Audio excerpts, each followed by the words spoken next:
Going on, you guys? It's your boy 3Stacks in this thing, baby, representing Team Kings of Games. Now the lighting's gonna be a little bit blue for this video, just letting you know in advance. So you don't need a comment about it.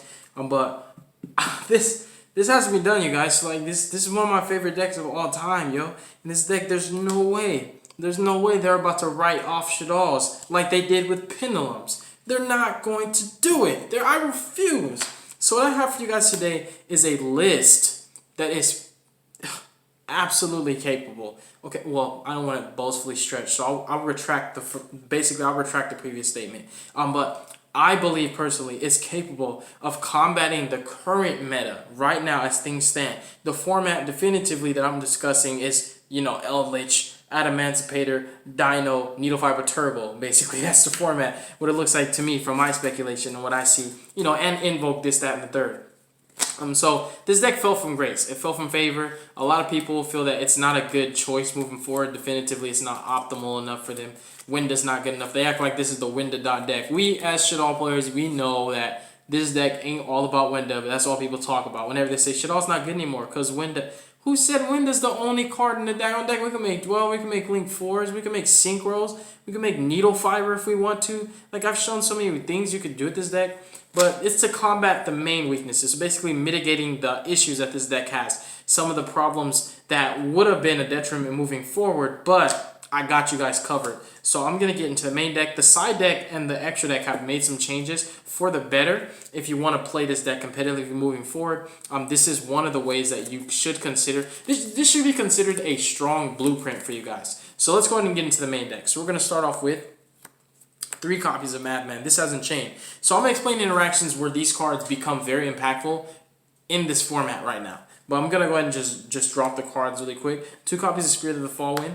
These are the normal summons of the deck. They contribute to a lot of, like, they make hands playable. Sometimes you, like, open one doll in a fusion, and you open this, and it's, like, full combo still. So it's, like, these cards are incredible, you guys. And they also max out the consistency.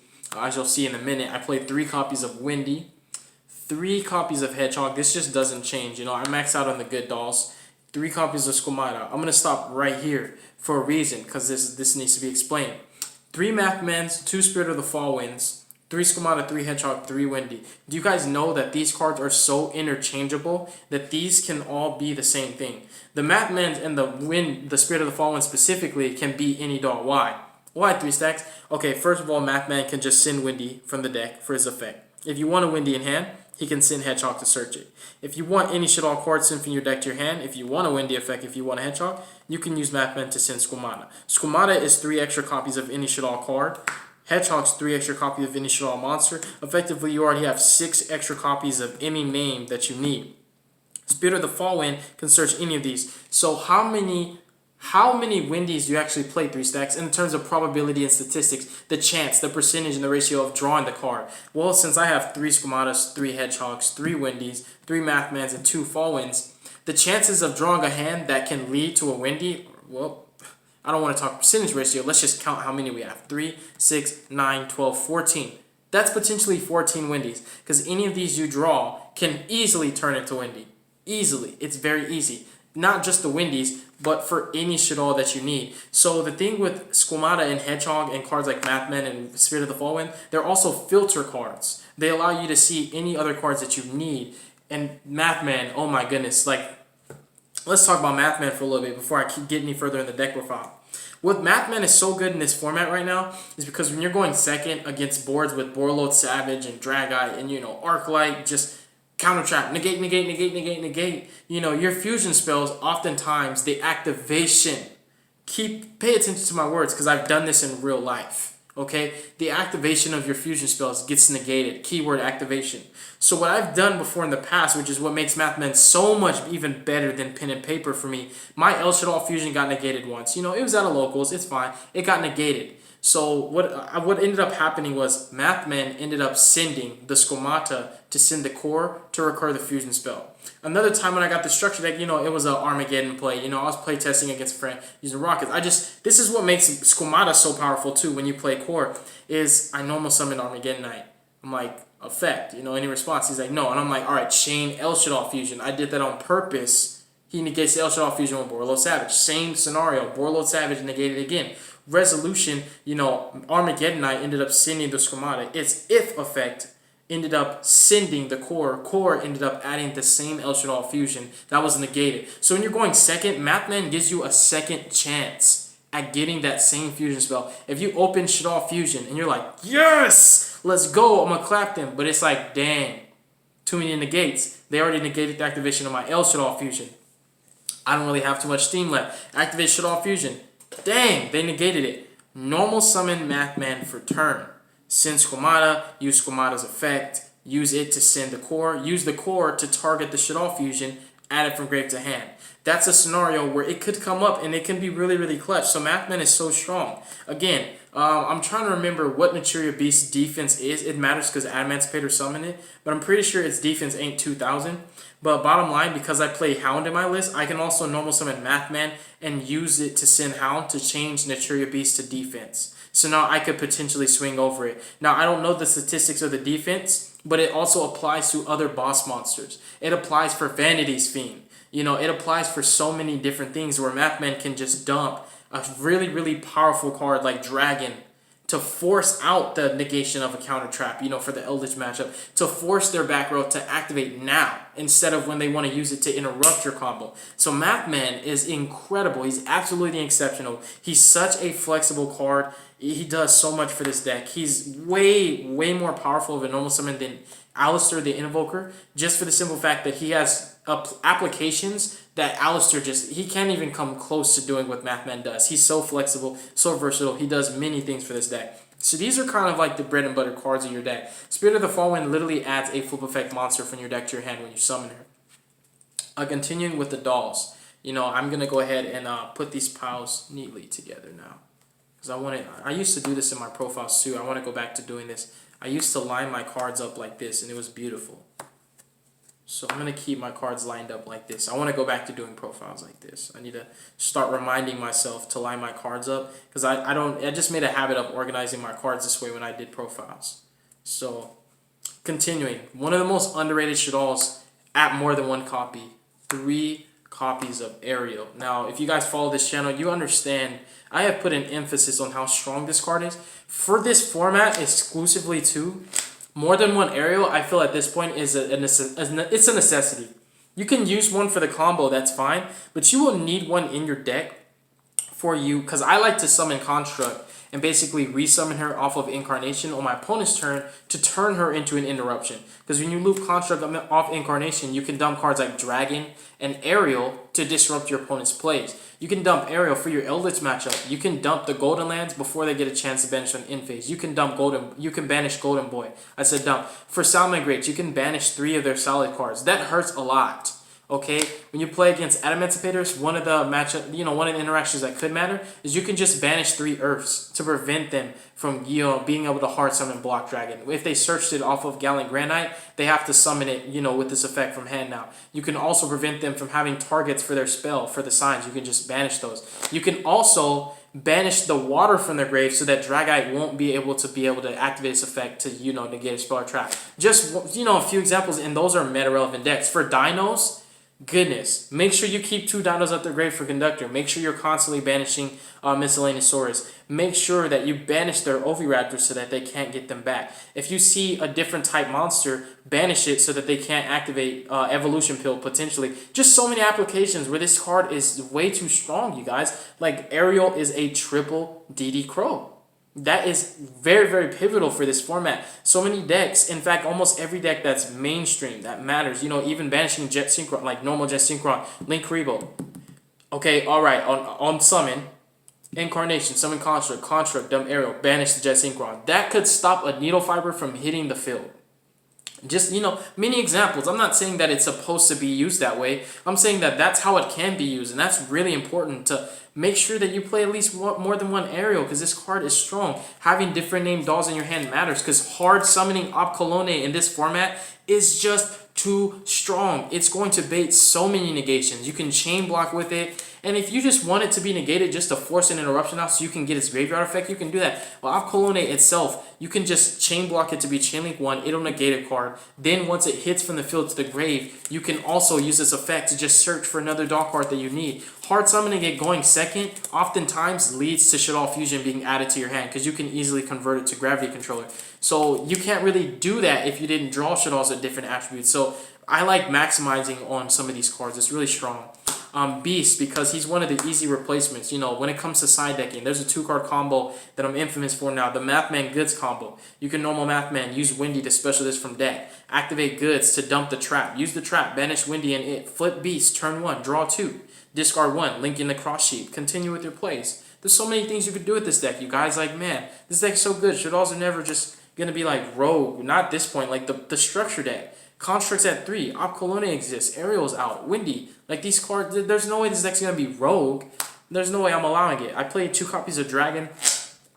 Dragon's flip effect is insane, you guys. Like that's high-key slept on, and you can do that turn 1. You know, like Dark Ruler, no more, they're bored. You know, you can easily pick it apart, even using Dragon's effect just to flip it. You know, like Dragon outs back rows. You know, it's so prevalent for like so many matchups. Even when you're playing against Adamanticators and they lock you out of their extra deck with this card right here, you Dark Ruler, no more, they're bored, normal Mathman, that's a 2-card combo that's going to out the lock. Because you're going to use Mathman, dump Dragon, target the sword, destroy it. They're under Dark Ruler. They can't use any of their negates unless they have a hand trap, you know? So it's just deck, this is so good, you guys. Honestly, I'm a Shaddol advocate. I played 1 Kaios. I think it's really important to play at least one in your list. Why? Because it turns bad hands into construct hands. Those hands where you're like, I have Hedgehog and I have, you know, or Squamata, either or I have a way to fuse into Windy and I have multiple fusion spells, but it's like, dang, I still can't summon construct. You can easily just search this off of Hedgehog. It's a light attribute. You can make construct. Construct for me is important for my setups because I'm dumping my incarnations and my El Shaddol fusions and adding them back so that I can have optimal plays on my opponent's turn. What's really important for me playing Shaddolls is not just the board you make, but the board that you can progress on your opponent's turn. So I'm not just setting up to stop my opponent from playing. I'm setting up for me to play on their turn. I'm getting the main phase 3, baby. That's how we're doing it in here. And I have 1 copy of Falco. It's really important to play at least 1. This card is exceptional. The grind game with this deck is on point. It's absolutely on point, you guys. 1 copy of Hound. These are kind of just one-ofs that you just... For me, I can't play the deck without playing at least one of these. They're very, very important. Hound is incredible. Like I said, Mathman dumping Hound is just really, really strong, you guys. Hound, changing monsters to defense... Like, especially if your monster has attack higher than that monster's defense, you can just out threats. You know, it's just really strong.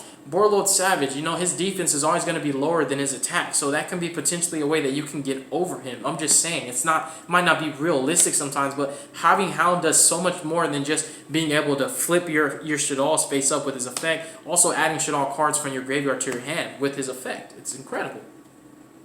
For supplementary engines, I play 1 Black Sheep. This is Lunalight Wolf. Say that one more time. This is Lunalight Wolf. I just don't have one. Just keep that in mind. You don't need to say Tyrant's banned. I know it's banned. This is Lunalight Wolf. I just don't have a wolf right now. It's a light attribute Lunalight for my Lunalight engine that still enables me to basically make construct with a hand that has Foolish Barrel Goods. It's something that I've noted multiple times in my profiles. I'm still playing the Edgent package. You know, the Fright for... It's just so good. Fright for Patchwork is a +1 that replaces itself. I'm playing 1 Trick Clown and 1 Damage Juggler. And I'm also now playing the Dragon Buster Destruction Sword. Because anything that... Basically, any board... or any deck that Winda is going to be strong against, this is probably just going to clap them. You know, Winda can be good against decks that don't need their extra deck, like Dinos, for example. Sometimes they do, especially with the way they're being played now. Sometimes they kind of have to special summon more than once. But when you lock them out their extra deck and give them only 1 special summon, that's as close as Vanity's Emptiness as you're going to get with this deck. I mean, I'm not sure, you know, if you want to do the Grista window, but I'm just saying, man, that's just really powerful, you guys. And under Dark Ruler, even though in my boards with, you know, El Shaddol Fusion and Incarnation, so if my opponent Dark Ruler no more is my window, it's not the end of the world because I can summon it 2 more times, but having this equipped to any of your extra darks is like, dang, okay, they Dark Ruler you. Not only are they still locked out of their extra deck, but you can fuse into another window. And it's like, dang, Dark Ruler no more sucks at that point. And it really does. It's not that good against this deck. Neither is Lightning Storm. And that's going to be it for the monsters, you guys. Let me see the timer so far. Alright, so for the spells, I'm playing 3 Fight for Patchworks. This card's a +1, searches a poly and a fusion. It searches also a fusion material. It's very, very strong for this deck, especially for hands where you do want Winda. Because honestly, at this point, as much as I love just ending on Cross Sheep and the Link 2 Construct Pass, I'm starting to value leaving Winda on board as well. Your first Winda, so that your opponent will have to struggle. Because no matter what, even if it's Eldritch just using Golden Lord's effect to target the Winda, your opponent always has to burn resources to get rid of a Winda, and that's absolute facts. Even if it's only one card from their hand to try to deal with the Winda, that's a -1 for me because I have a way to get Winda back on the field 2 more times. So I'm finding more value in leaving Winda on board. I'm sharing insight with you guys because we need to keep Shaddolls live, you guys, but I don't want it to the point where it becomes tier 1 and it's, you know, borderline people are complaining about Winda being banned again, but the deck definitely deserves the level of respect that it's due. 3 Extra Fool's Burial. At this point, I feel like this is also a given staple. Going second, combating all these crazy multi-negate boards. You know, with Arclight, you just attack over it, so that's not really a problem. But it's the other negates, like the Savage, the Dragster, Counter Traps, you know, Dragites and stuff. If you have access to your extra deck, which not always you're going to be locked out of it, this card is like a given. It's Shaddoll Fusion. It's literally Shaddoll Fusion. You dump Opcolone, you search any Shaddoll card you want, you know, and you just discard a card. This card is incredible, even for recovery. Even if it's the last card in your hand, you just dump Colone, you know, search for Shaddoll Core at that point. Discard the core, target the Shaddoll Fusion that they negated in your grave, add it to hand. There's so many interactions where I'm going second, where if my opponent negates my fusion spells, I can just add them back anyways and activate them again. It's so good. Like, this card is incredible. Like, this is 3 more copies of any Shaddoll card that I needed to be. Going second, I don't care that I can't set. I'm going to break their board. And then I'm going to get Winda, Dweller, Apolluso on the field and lock them out of the game. And it's absolutely fair because they did it to me.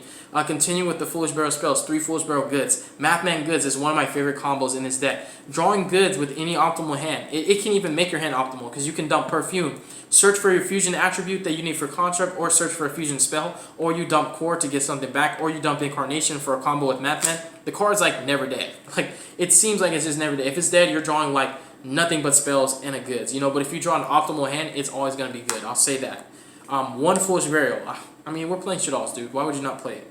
For fusion spells, we play 3 Shaddoll Fusions. Now, this card gives you a very, very strong chance going second of breaking boards. High resiliency. You know, this is a 1-card combo. This deck is built for me to grind. So the way I set my deck up is to get my opponent in the grind game, trap them in the grind game, not allow them to escape the grind game. By doing that, I'm going to be out-resourcing them. And by out-resourcing them, I'm going to keep them trapped in the grind game. Because they have to find some way to break my board, kill me in 1 turn, which systematically they can't even do that, even if it's going 1 for 1. Because when you're trading card for card with Shaddolls, you will always neg and we will always plus. Why? Because the fusion monsters will add cards back as they hit the graveyard. You have Incarnation. You Incarnation to loop your Construct. Summon Construct, get an effect. Construct dies, add it back. Over and over and over and over and over. Now, while Eldritches can deck out of their spells and traps, you know, to banish, you can't really deck out on an Incarnation Winda loop or an Incarnation Opcolone loop. That's one of the funniest ones ever. Just like, it's so good. So again, 3 Shaddoll Fusions. This card's going to give you a high ceiling going second. You're going to be able to break boards. Dark Roll no more, Shaddoll Fusion, you're good to go. But in the terms of flexibility, I value El Shaddoll Fusion a lot more. You chain it to so many different cards. It's very reactive. You can, like I said, chain it to Anti-Spell, to D-Fissure. You know, I mean, not D-Fissure, to D-Barrier, to Sanctum. You know, you chain, like, you chain it to negations. You chain it to, like, different Dimension Ground. Like I've said so many times, this card's incredible. Imperial Order, chain it. You know, this card is incredibly reactive, and it forces negations always and forever because, dude, when you're playing against Shaddolls, it is not wise to let a fusion spell resolve because there's going to be so many chain links resolving that naturally the card that you would have wanted to negate it will be masked under a chain link. So you kind of have to, you have no choice but to negate the fusion spells. And because these have Shaddoll in their name, they have recursive value with core and the fusion monsters. So going second is not always as bad as you think. 3 polys, it goes in tandem with my packages that I play in the main deck. 3 super polys. You will see in the extra deck, Super Poly gets more value, but just the fact that you play this, you could play other Super Poly targets just so that this is more live, but you're playing dolls, so it's not really dead. One Nefe, it's very important to play at least one. It's so incredible, you guys. One Perfume, this is for goods to be even more flexible. 3 copies of Incarnation, I'm not playing any less than 3, this trap is insane.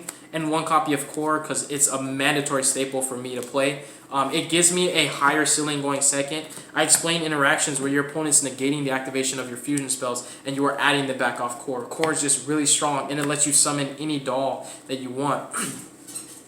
Now, getting into the side deck, which before we get into extra, the side deck, this for me is, I'm testing this out, but I feel like moving forward, this might just become mandatory.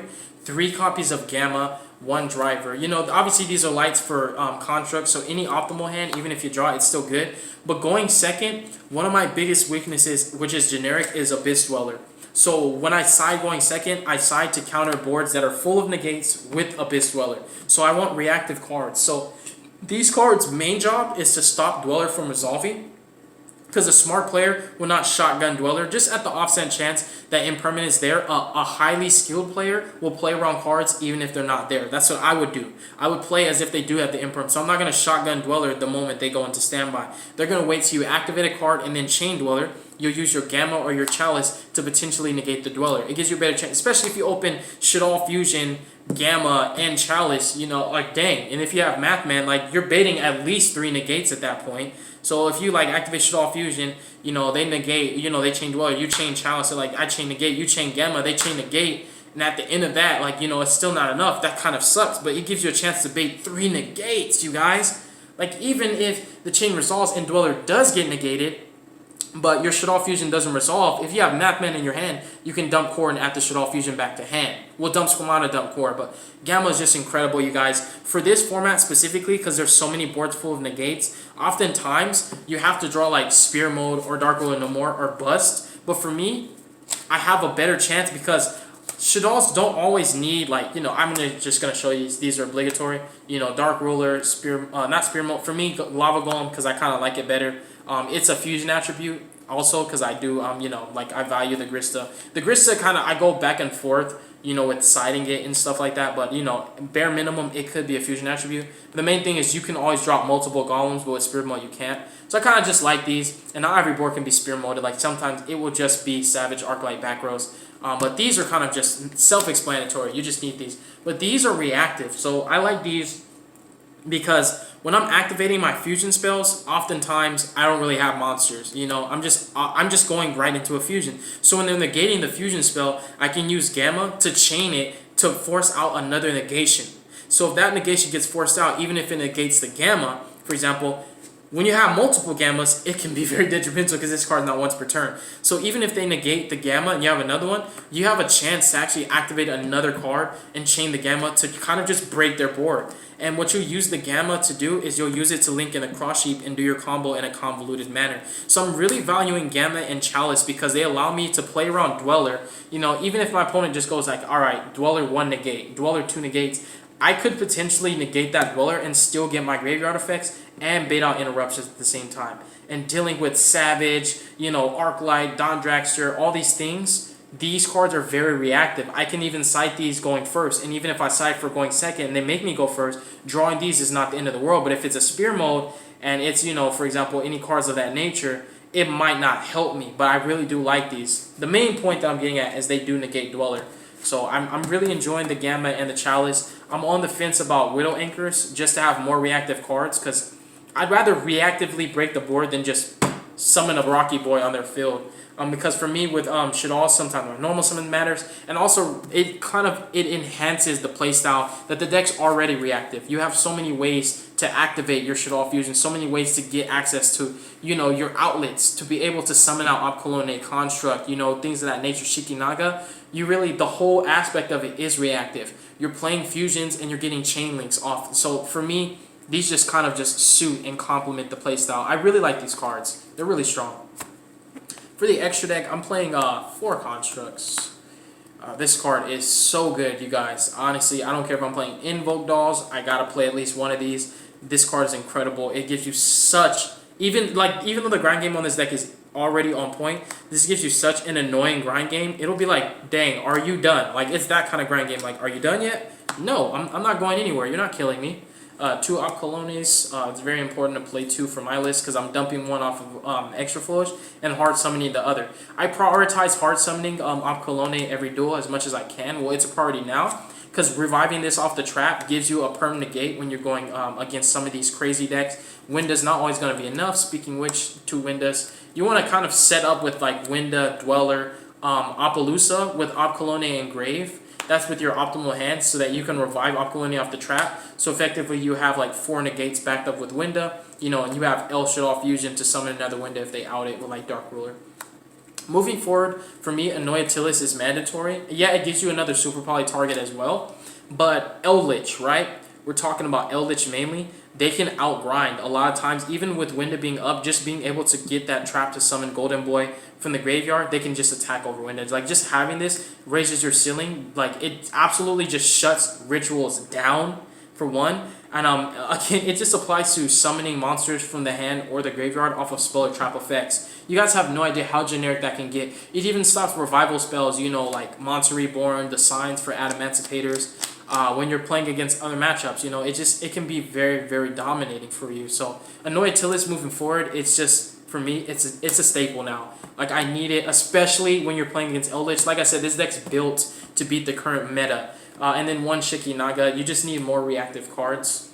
Gravity Controller and Cross Sheep are kind of staple. You don't really need to explain these. Union Carrier can get you access to the lock from the extra deck, or it can equip a Edge of Chain so that you can then use the Edge of Chain and just send it from the field to the grave to get a +1. You can equip a Trick Clown to itself, fuse with it to a construct, and just get more pluses. There's a lot more that you can do besides just locking your opponent out with Union Carrier. It's really nice. Appaloosa and Dweller are mandatory. If I'm going combo, I'm summoning these cards, so it just helps. And I don't play Boral Sword. You can consider it if you want OTK, but my deck's built to just tear you down, you know, wither you down. Resource-wise, it's like Sky Strikers, basically. You're going to win in the grind game inevitably. Like, your opponent it's not going to be really easy for anybody to beat SHADDOLLs in a grind game, and that's facts. It's annoying, you know, it really is, but that's how I like it. So thank you guys so much for watching this deck profile. God bless you guys. Make good choices. Don't hurt your brain cells. Stay tuned for future content. This deck's far from dead. Cards that you can consider in the extra deck. This is like, for me, I really love this card, but for this particular build, I wanted to help the player base just to get a better blueprint on what you need to combat meta right now. I cut this for the Anoyatilis. This, if you have space, side deck it because it can be really strong against dinos. It's another super poly target for Salamander Greats. So there's some implications there. I'm going to say a quick prayer. If you don't want to be around for the prayer, just skip that part. But our Father which art in heaven, hallowed be thy name, Jesus. Thy kingdom come, and thy will be done on earth just as it is in heaven. Please give us this day our daily bread, Lord, and please forgive us of our debts as we forgive our debtors. And lead us not into temptation, Father, but deliver us from evil. For thine is the kingdom, the glory, and the power forever. In the mighty name of Jesus, I pray. Thank you, Father. Amen. All right, deuces is wild, yo.